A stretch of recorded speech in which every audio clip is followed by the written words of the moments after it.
amazing Australians and the story of their lives. You're tuned to Lots to Chat About with Rosemary Peterswald. Hello and welcome, listeners. My guest today is Kurt Matson, who was a teacher at Nga Bathong Special School, which provides specialist teaching for students with vision impairment. Kurt specialises in 3D modelling and printing. 3D modelling and printing provides a powerful tool to make graphical information accessible to people who are blind or who have low vision, offering tangible, contextual understanding that two-dimensional drawings cannot do. By creating physical models of anything from maps and scientific diagrams to historical artefacts and classroom tools, this technology facilitates enhanced learning, independent navigation, and a more inclusive experience for the vision-impaired community. Resources like printable guidelines, software, and model libraries are available to support the design and use of these tactile models. Welcome, Kurt. Hello, Rosemary. I'm very happy to be here. And it's an absolute pleasure to have you.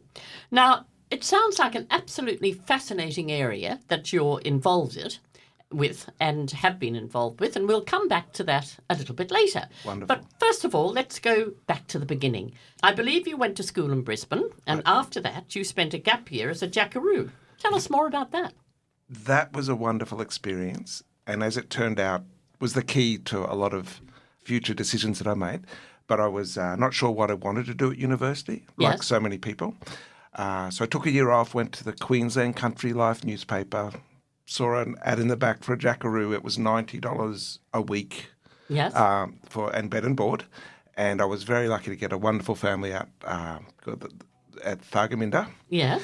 And it was, for a young guy, kangaroos and sheep and wild pigs. Yes, it was motorbikes and everything. Dances and country races and all that stuff. Lovely. So, and you learn resilience. You won't see anyone for 2 or 3 days, and you have to get the sheep in. And as a 17, 18-year-old, it's a great experience to be self-reliant and work hard. Yeah. Oh, terrific. Actually, we had Jenny Old, who wrote a wonderful book called Back and Beyond a number of weeks ago, and she was talking about back in the 1960s, which obviously is before your time, but when she had a number of jackaroos out on their very remote property. And it's terrific, a great help for the farmers or the whatever, and terrific for the young boy or girl. Traditionally, the jackaroo was a learning position. The ringers would be just permanent workers, but you could only teach your son or daughter so much at home, so you'd send them to the next property, and that was the jackaroo or the jillaroo. And there was now they've changed it with TAFE and everything. And you would see the early settlers' ruins and things, and you knew how hard and tough it was for that. So it certainly was, and a really good background sort of training. But you came back then to study mechanical engineering, majoring in manufacturing. Now, I would imagine that's very handy for your present sort of field of teaching. Yes, you don't often stop to think that all the things we use every day, someone has to make them. Yes. You have to make stuff, and it's important for the nation, I think, to have a good manufacturing base these days. So I studied that because at the time, how can you choose when you're 17 what you want to do for the rest of your life? But I did like fixing motorbikes. And I was lucky I did that. It was at QUT, and now, yes, before you start making and designing something, you think, this is a great idea, but is it practical? Can we scale it? Could we make it if other people would like it? So it was a good basis for that. Yeah. And you came back then and sort of recruited in an international exploration company as a field engineer in remote locations doing geophysics. That would have been a wonderful thing for a young man and sort of in his 20s, helicopters, oil rigs, biplanes, roughnecks, explosives, all of that. A terrific experience. Tell us a bit more. It was a wonderful experience. And because I'd been jackarooing, when they did the interview process, they asked me, what would you do if you were stuck in the middle of nowhere and the electricity stops? You know, the computer stops. And people would give answers about technically this. And I just said, well, I'd check to see that that's plugged in. Right. Right answer, my friend. So the practicality of the jackarooing in the Australian outback meant that it was that was the most useful skill to take. And it was in a lot of different countries. I was going to say that. What countries did you go to? I did my training in Scotland, so that was the North Sea. And then as a young engineer, they put me in Holland because it wasn't so wild. But then I went offshore in Norway, Sweden, Denmark. Sweden doesn't have an offshore industry, but we were working up in the forest there. Then they sent me, I was based in Russia, Siberia, Kazakhstan, Azerbaijan, Turkmenistan. Wow. Then back to France, Portugal, a little bit in Greece. So and it just becomes normal. That's just your day-to-day. You go to work in a helicopter, you come back it may seem exotic, but at some point you just go, well, I've got to go to work, and it's not that big a deal. But looking back, I think, it was a wonderful experience. Did you have a favourite place where you went? Oh, gosh, Rosemary, it's interesting you say that, because now in hindsight I look back and I think the way I viewed a country was more about where I was at as a person, right? If I was in a bad mood, I didn't like that. Fair enough. But I guess France. Yes. I learnt the language. The Dutch were wonderful people as well, and they are. We spent quite a bit of time in Holland doing the Dutch canals, and they are a wonderful group of people. Of course, because you've travelled the world in a yacht. Yes, in a couple of yachts, one in the Mediterranean and in Holland particularly. We spent about 3 or 4 summers. But now you joined the Doctors Without Borders. Now you're not a doctor, so how did that work? Organisations like Médecins Sans Frontières or Doctors Without Borders, they need to have people with practical knowledge in remote locations to be able to set up clinics and hospitals and escape routes and radios, and I was good at that sort of remote work. And in their organisation, it's called a logistician. So I applied on that basis. Oh, right. Yeah, and I really found that travelling the world, doing oil exploration, and the things that I liked most about it was the people. And the people in the desert, people I'd never met before, cultures to learn about. So it was a unique way to use those skills of remote locations to work with people, and Médecins Sans Frontières supplied that. And you were in Sierra Leone just after the Civil War, and I believe you sort of set up a hospital there, is that right? Yes, they'd just finished their Civil War. We were in the northern province, a regional city called Makeni, and there was a main hospital. It had about 60 beds in it, but these mattresses were stuffed with straw, and we had to find staff. And right from the very beginning, you've got to think about sterilising equipment. You need a table for surgery. They'd come and say, Kurt, you're the logistician. Right. We want to start surgery. And I said, okay, you're going to need a table, I guess a light. You're going to need lots of hot water. Absolutely, yeah. And they said, yes, and yes. So then I'd Very important role. Oh, yeah. And then, and some outlying smaller clinics in the jungle, about 6 of those outside of Makeni, 2 or 3 hours drive. Right. And you had to find the right people that used to be employed in the clinics and hospitals and get their trust. And then, and we'd say to them, we're not here to replace your medical system, but we will support you in getting started. And there'll be a very minor fee in local currency so that it's sustainable for you guys after we leave. Right. Yeah. And when you did leave, you came back, but it took a little while to adjust. So you became a school teacher, and your engineering background, of course, making you suitable for teaching in maths. That's exactly right, Rosemary. Yeah, you taught on Thursday Island even, didn't you? Yeah, that was my first full-time posting after training out in the bush again at Charleville. Lovely kids out there. Up to Thursday Island. And gosh, did I learn a lot about Australian Indigenous culture when I was 6 years on TI. And the difference between, I'd often hear Torres Strait Islanders and Aboriginal, and it's like talking about French and Scottish people. Like it's that, yes, and they're proud and they're strong. And I was trying to do my best. First day there, the chap next to me was a local guy and a lovely bloke called Roy, and I was looking through my drawer to get change for the tuck shop. Yeah. And Roy said, "Are you right, brother?" And I said, "Yeah, I'm just trying to." He said, "Oh, I've got something for you." And he had a big dugong bone with that he'd roasted the night before, and I couldn't say no. Just lovely, lovely people. And I was lucky. I was given the grade 8s were the start of high school back then, and they just said, "Kurt, see how many kids you can get into uni." And out of 12, we got 6 girls. One of them got into marine biology. And you have to show relevance, because they'd say, "Why do we need Pythagoras' theorem, sir, when we can go and catch crayfish? We'll make plenty of money." So you have to be relative, you have to be genuine. Yes. And then after they've tested you out, they say, okay, we'll listen to you now. But those teenagers, They've gosh. got to have your confidence, haven't they? Yeah, Or like vice 2 ways. versa. Yeah, Exactly. Rosemary. Yeah. It's a wonderful experience. Now, Kurt, we come to what you do now, which was teaching at Narberthong Special School here in Brisbane. And now students come from all around the world, don't they, to Australia and to that particular school to study. Even you've been there, Paul, is that right? I certainly have, Rosemary. I was a student at Narberthong for part of my primary school.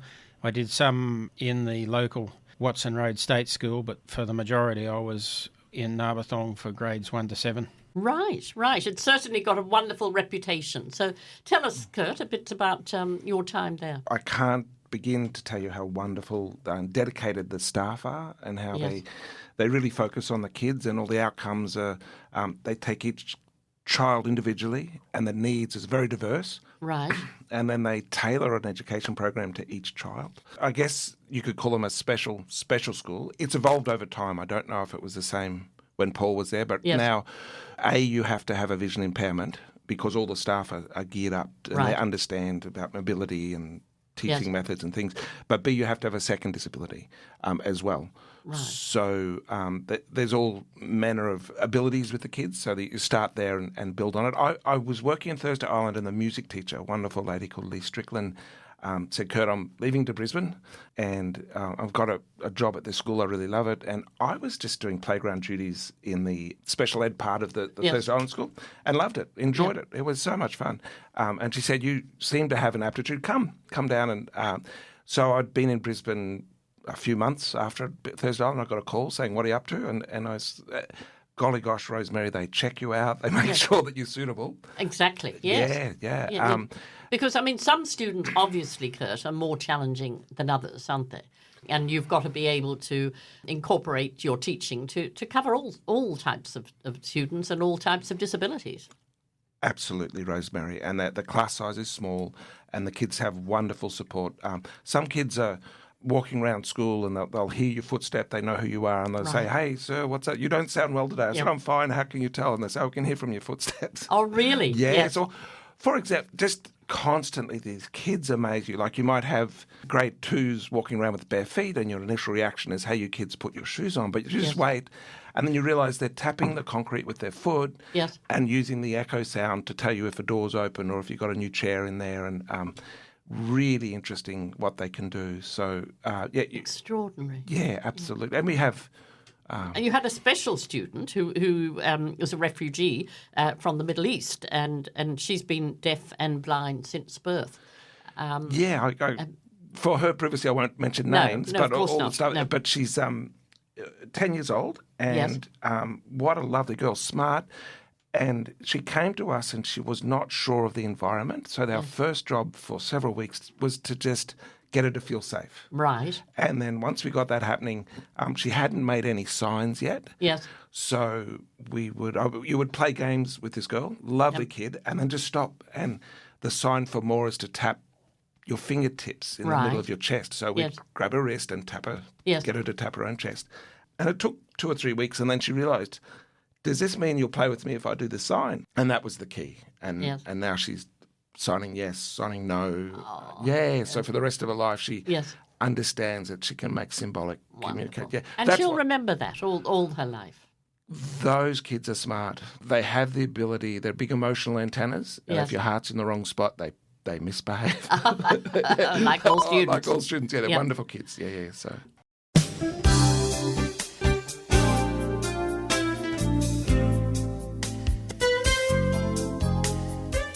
Now, you're listening to Lots to Chat About, and my guest today is Kurt Matson, who was a teacher at Narberthong Special School, which provides specialist teaching for students with vision impairment. Kurt specialises in 3D modelling and printing. Tell us a little bit. I know Kurt has brought some wonderful teaching aids in, and Paul has had it, and I both had a look at it. It's going to be a little bit hard to explain here, but now tell us a little bit how the teachers have a different tactile identifier on their wrists so that the students know who is who. I think that's amazing. Tell me about that. Rosemary, that's a wonderful question, because it comes to the core of you have to put yourself in the student's shoes. Yes. And if you are deafblind, that's all you've got is tactile and smell. Yes. So you don't want to wear a strong perfume to work. And each teacher will have including the admin staff, yes. Depending what they're doing on the day, will have a tactile identifier. It could be anything. It could be beads that are round. It could be an elastic band with some sheepskin on it, a soft one. Oh, right, yes, to identify that particular teacher. Yes. Yeah, and then they, when you don't, you've got to touch them under the hand so that they can control the engagement, and then they'll feel for the wrist and they go, oh, I know you. Yes. And then the engagement begins from there. Right. Yeah, so that's just part of it. Did you have that, Paul, when you were there? Not so much, because we had more of a touch. We did have a deafblind student when I was at school, but he had a single teacher that worked with him most of the time. However, other teachers in the mainstream school, because he was at the Cavendish Road State High School, so we were integrated into other classes. Right. And there was one teacher there who would grab him in a certain way on his elbow or something. Yes. Because when they went on a school camp apparently, and he was in the surf and there was a big wave coming, so the teacher grabbed him. Right. And then from that day on, he just kept grabbing him that way when he would come up to him, and he knew it was this particular teacher. So, yeah, but this idea that Kurt has is terrific, and it is. Yeah. So, Kurt, I mean, how did you teach yourself to 3D model and print? I mean, it's a technology that lends itself so well to helping visually impaired students. But how did you suddenly come about it and teach yourself? I've always thought as a teacher, if a child is interested, they'll learn. Right. And it was the same for me. And Yeah. I had the engineering background, and I wanted to keep in touch with that. And initially, with 3D modelling, it was difficult. Now with AI apps, it's much, much easier. Yes. But 4 or 5 years ago, you had to. It's a steep learning curve. Right. But once you make a 3D model on the computer, you've got two choices. You can animate it into a 3D cartoon. Right. Or you can print it out on a 3D printer. It's the same model. So I was making models and they were nice. I was looking at creating content for online games and things. Right. I thought, no, I can do more with the tactile things, with the physical Yes. 3D printing. And it's fun. And it's like a train set, I guess. You put the printer together and everything. And then the beauty of it, Rosemary, the addictive bit is you have the idea in your head and you press a button, and after 10 minutes, there it is. Isn't that extraordinary? Now, Kurt has brought in the Gateway Bridge, which Paul was looking at before. And it's wonderful because it really gives, as Paul said, he'd been over the bridge, but he'd never been under the bridge. But it really gives a wonderful idea of what it's like to somebody who, well, it's even to me who's been over it a number of times. But it's a terrific thing. And you did that on 3D. Yeah, that's probably an hour's work. Yes. But the idea is, if you're teaching, say, for example, teaching France, Yes. Paris, and just as an example, and you could spend 15 minutes with visually impaired kids trying your best to explain the height and the width and the Yes. shape, or you could just print an Eiffel Tower that's, Yes. 6 inches high and pass it around the class and move on. So it's such a wonderful Taj Mahal, the Yes. moon, anything that you generally no human being can touch all round. Right. And so it lends itself wonderfully to that. Even with the Gateway Bridge I've got, it's a little model that I've got in my hands. It's about... But how does that actually print out now? Because that's plastic, isn't it? Yeah. But I mean, how does it 3D print? Because I know they do houses and everything on 3D printers do these now, days. But yeah. how does it actually print out? This is... you start with a long piece. It's on a reel. Yeah. The plastic is all biodegradable. They make it from corn, this particular plastic. Oh, right. Yeah. Yeah. So it's environmentally friendly.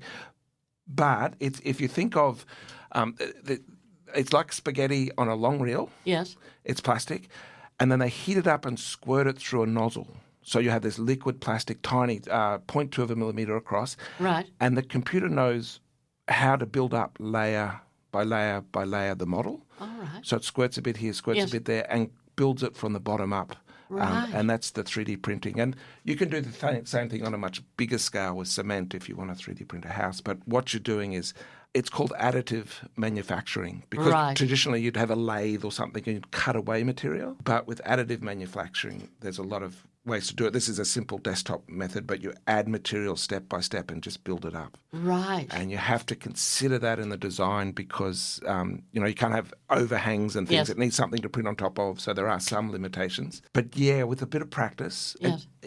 Because you've got a number of things there, haven't you, that you've printed out on 3D, including in Braille.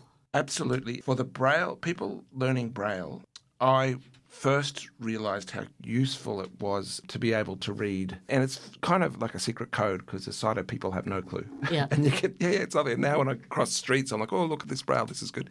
So I thought if I was myself, so I'm holding here in my hand, you can probably hear it shake away there. Yeah. It's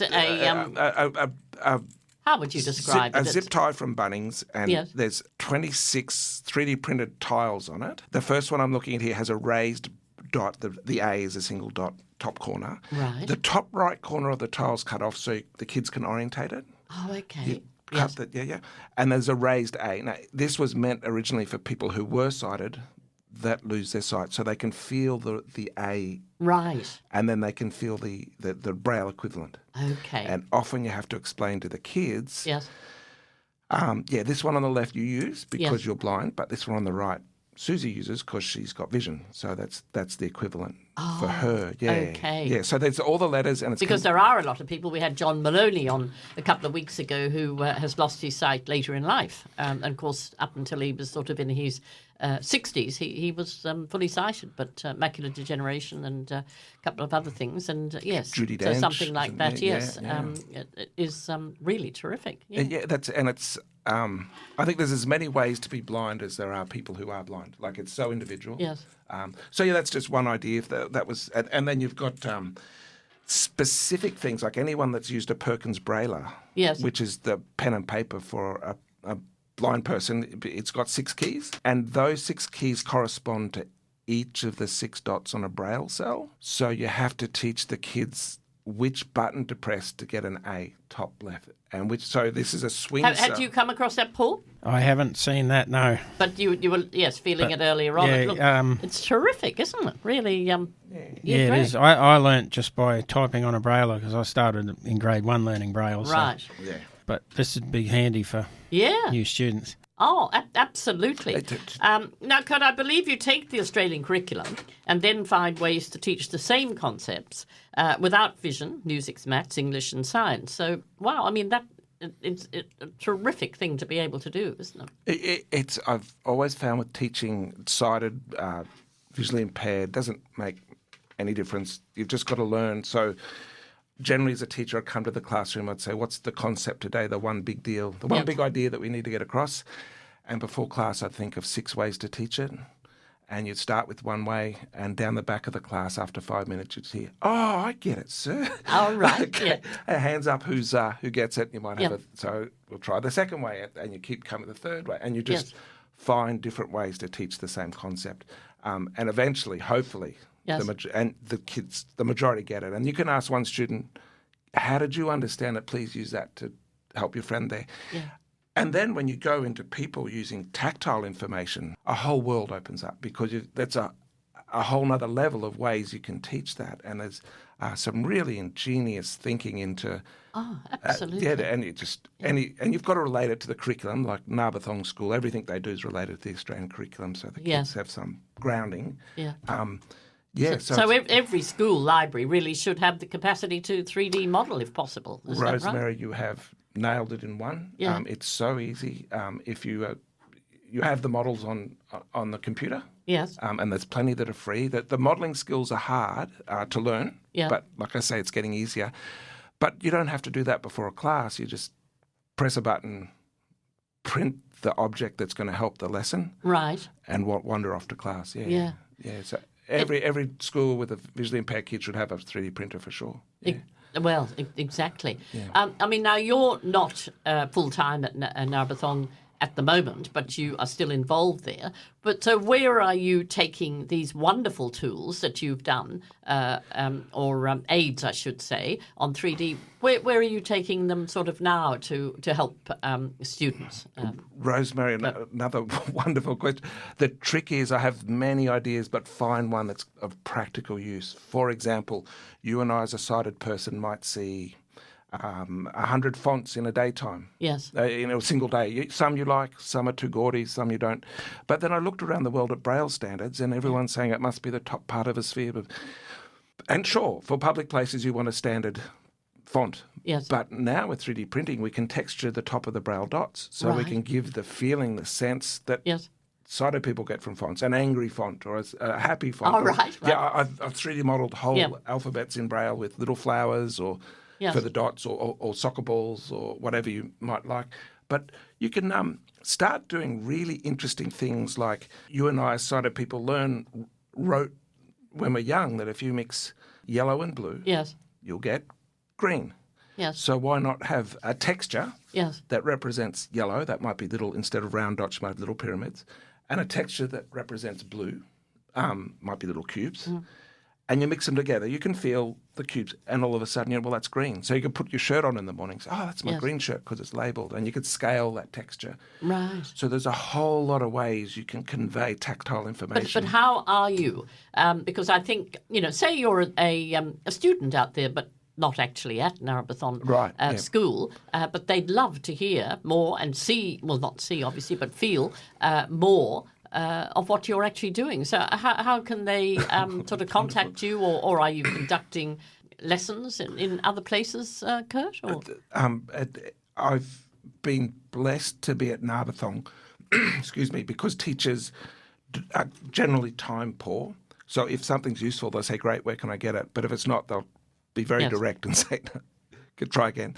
So the last 2 or 3 years, my whole focus has been learn what works. Right. Learn the right ideas. Yes. And yes, I'm going to have to build it. So I've got a small business and I just sell word of mouth. Right, But I right. haven't focused on that side at all. I need a website. Yes. And to be honest, it's still just amongst the staff and the people I meet, Yes. people who know me. But now that I've got this body of work, we can start make a Yes. website and people can order it because you can use different languages. There's all sorts It's of amazing, absolutely. Yeah. And when we had John Maloney, I mean, the advances are incredible. We had John Maloney, as I say, who became sight impaired later in life. Now, he had these incredible AI glasses that he says he can walk into an airport and now read the timetable on the airport and things like that. But that's a huge step forward as well. I mean, AI, as you say, is helping a tremendous amount too, isn't it? So you're